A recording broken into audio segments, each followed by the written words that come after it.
What's up, guys? Let's go back to the beginning and discuss this concept of a targeted versus a random attack and get right into it. In this first clip, over a week after the murders on November 21st and multiple MPD statements in between, cops still believe it was, quote, not a random attack from an outsider. I'm going to ask you the same question that I asked Ted. Is it your understanding that they have anything else that gives them the indication that this was targeted by someone that one of them or some of them knew, or whether or not this is a crazed person who came from the outside?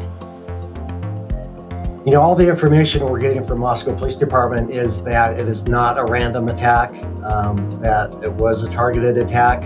And in yet another media statement on December 2nd, lead prosecutor Bill Thompson and the MPD continued to assert the attack was targeted. Let's take a look at the verbiage. As far as whether or not this was a targeted attack, a targeted mass murder.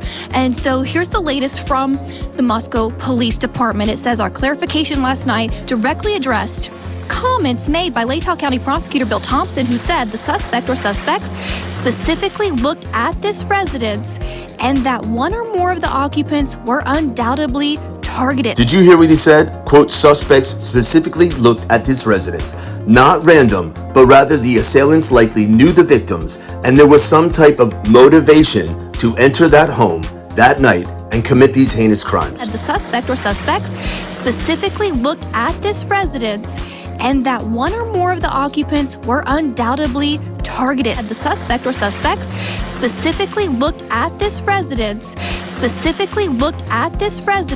We now know there is no connection between Mr. Kohberger and the victims. If there is no connection, there is seemingly no motive. We also now know, as per Bill Thompson's statement once again, there was no stalking of the victims by Brian. There was no surveillance. We simply do not know if Brian even knew who the victims were prior to November 13th. So what was it about the crime scene, interviews, etc. that made the MPD so sure it was a targeted attack still several weeks into the investigation? Do these statements by law enforcement prior to Brian's arrest also seemingly corroborate the idea of alternate suspects, and that the victims very likely knew their assailants and that there are more nefarious and or sinister motives at play here? Talk to me.